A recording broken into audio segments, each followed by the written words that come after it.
Ayun, agad-agad pinuntahan na natin, binalikan na natin yung napakagandang spot na pinag-abangan ko nung nakaraan mga ka-fishing. Eto, agad oh. Sinimulan na natin, ayan. Eto yung spot at meron nang naghihintay sa atin. Ayun.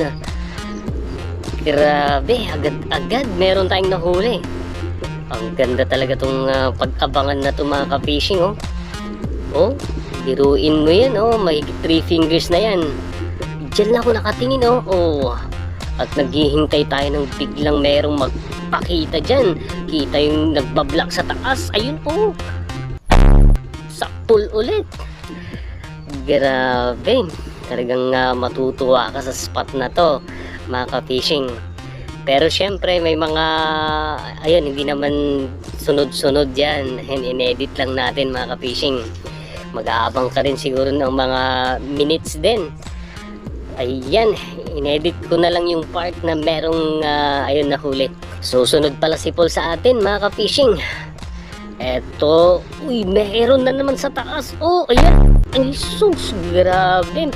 Parang good size to mga ka-fishing ah. Ayan oh, ang laki. Pero ayun, nakita yung tama, nakawala yun mga ka-fishing. Sayang, nagpumiglas yun, nakawala. Di balde, ayan, meron na naman. Sapul ulit. Ay sus, parang kasing laki din nung nakawala. Ang lapad. Grabe, ang gandang mag-abang pag ganito mga ka-fishing. Ay sus, makahuli ka lang ng ganyang size. Nako, ayun, ma-experience nyo sana yung pakiramdam. Grabe, napakasarap sa pakiramdam yan. Ay sus, lalo kung ganyang size yung mahuli mo. Ang lapad oh, mga 5 fingers yan mga ka-fishing. Nako, mukhang nakarami na tayo pag dumating si Paul. Ayun na, dala yung pana. Ayan oh, ito yung nahuli ko mga ka-fishing. Oh, lalapad, grabe. Uy, sus, makawala pa oh. Tinali ko lang dyan. Ayan oh. Tapos dito lang ako sa gilid na nag-aabang. Ayun oh. So ayun, dyan oh, nakatingin lang tayo dyan. Meron na naman oh, yung nagbablock na yan. Ayan. Grabe, ang lapad ulit. So, parang kagaya din nung nakarang pumunta ako dito. Ayan na naman sa taas. Huli ka. Grabe, parang mas maganda pa ngayon kumpara nung nakaraan. Kasi, ayun oh, mga good size. Saka, nagpapakita lang sa taas. Ay, naku. Ibebenta natin mga ka-fishing kasi may mga stock pa tayo. Ayan, steady lang oh, easy target oh. Steady lang. Sa bagay mga ilang araw din ang lumipas, kaya yun, maamo na naman yung mga isda. Oh, halos di gumalaw, parang curious sa atin. Ayan, good size ulit. Ayun ang kagandahan mga ka-fishing pag medyo malabo na ganun. Siyempre nung umulan, gutom yung mga isda, kaya ayun, medyo luminaw na, silabasan na, naghahanap na ng pagkain. At eto, dito ako nakatingin.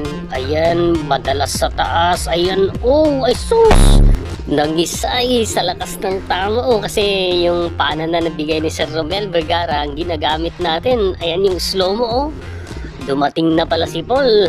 Ayan, di natin na video. Pero ayan, nagpalit tayo ng pana.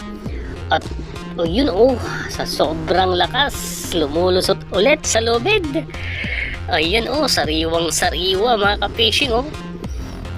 Grabe, halos mga good size yung mga nagpapakita. Gandang magpana pag ganito. Alam ng mga nagpapana yan, ako kung gaano kasaya, kasarap sa pakiramdam pag ganito yung spot. Yan oh, dyan lang ako nakaabang.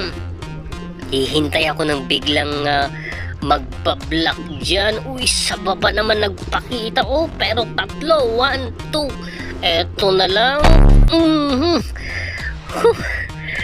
steady lang. Grabe. Maaamo yung mga tilapia ngayon. Ayan medyo malabo kasi mas malabo ngayon kumpara nung nakaraang pumunta ko dito. Kaya mas magandang mag-target ngayon dahil ayun, maamo yung mga isda. So, nilapitan natin, sumabit kasi Siyempre may abaniko na tong ginagamit nating pana na napakalakas. Ayan gitik pala. Ito yung sa dagat mga ka-fishing. Pag natamaan mo rin sa dagat yung isda, dyan sa bandang ulo. Pero kahit pala dyan sa may hasang, siguro natamaan yung utak. Malapit sa utak Kaya ganun pala yon. Pag natamaan sa utak ayan, parang patay na nga actually Hindi na gumagalaw. Good size. Ang laki pa naman So, okay, para makarami. Abang ulit tayo. Diyan, biglang may mag-block na lang. Nasa baba Yun, tumawid ulit si Usain Bolt. Grabe. Ayun ang bilis. Feeling ko natamaan pero hindi. Grabe, ganun din yung eksena nung nakaraan dumaan din si Usain Bolt Ang bilis. Sayang yun. Lakas pa tong pana ko pero hindi pa rin natamaan. Sa baba naman ngayon. Ayan, sus. Tumapat pa sa bala ng pana. Kaya sigurado na to. Ayun Nagmayat-mat ang pana no kastoy. Ay sus, naglapad ulit. Ayan parang pusit pa niya grabe. Ganyan ang tsura ng mga pusit Nagkalamay. Good size. So, nakarami na tayo Naantay na lang natin si Paul kasi pumunta sa likuran ko. Ewan ko kung may nahuli. Ayan ang lapad. Puro mga good size yung mga nahuli natin ngayon. So, habang wala pa si Paul, abang pa tayo. Ayan, dito lang. Hintay tayo ng biglang may magbablock dyan mga ka-fishing. At kita nyo yan? Ayan pero meron dito sa may baba. Mas malaki to. Kaya, sigurado ka. Ay, ayan slow mo mga ka-fishing Grabe. Good size ulit. Ang daming mapana dito Ayan sariwang sariwa yan mga ka-fishing. So, talaga nakarami na tayo Ayan, kung dumating na si Paul, ayun, pwede na. Kasi, as in, ang dami na nating nahuli. Yun ganyan. Pero parang lumalabo na Pero kita pa rin kung merong magpakita yan mga ka-fishing kasi magbablock yan. Ayan, nasa taas pala. Ay sus, ang laki ulit. Grabe, pero kung malinaw to mga ka-fishing, hindi ganito yung mga eksena kasi mas mailap yung mga isda. Ito kasi, ayan, medyo malinaw lang sa camera pero malabo yan sa mata mga ka-fishing. Ayan na. Yan na si Paul. Ayan na sa likuran ko isa daw nahuli. Ayun, halos mga saglit lang siya nagpana tapos na kami. Kasi nauna na ako sa spot. Dito sa spot kanina Kaya yan, sumunod lang si Paul. At yun, dahil medyo marami ning nahuli ko, pwede na, uwi na kami mga ka-fishing. At eto na lahat Tinatali ko dito yung nahuli natin, yung nahuli ko at ayun, mga buhay pa sariwa. At saka medyo lumaabo na rin yung tubig mga ka-fishing. Ayun tignan nyo Kaya ayun, uwi na kami ni Paul. At eto na lahat. Yan yung isang nahuli ni Paul. Good size yan mga ka-fishing.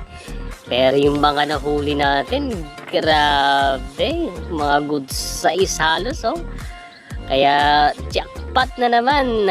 Ayun, thank you so much mga ka-fishing. Maraming salamat po talaga sa panunood. At ayun, hanggang sa susunod po. At eto na, ayan, ang ating mga babatiin. Kung Trinidad, yan, shoutout kin Kalakay, and Jemark Flores, shoutout po sa inyo, sir. Kuya North TV, at syempre, Manoy Neil Vlog, Sir Emmanuel Daipan, Jolly Ballesteros, at sa inyo pong lahat. At eto pa pala, ayan, si Sir Renante Aquayat. Ayan, shoutout daw sa kanyang kasama na walang ibang hawak kundi yung ginagawang bangka. Ayan, shoutout po sa inyo, thank you so much. At eto pa, yan, lagi doon nag-aabang sa ating upload. Yan si Sir Robert Ramos ng Quezon City. Naku, thank you so much po, Sir Robert. At eto ng ating panghuli, si Sir Juni Falyarcua ng Mabalacat, Pampanga. Shoutout po sa inyo. At yun mga ka-fishing, thank you so much po sa panonood. Hanggang dito na lang po.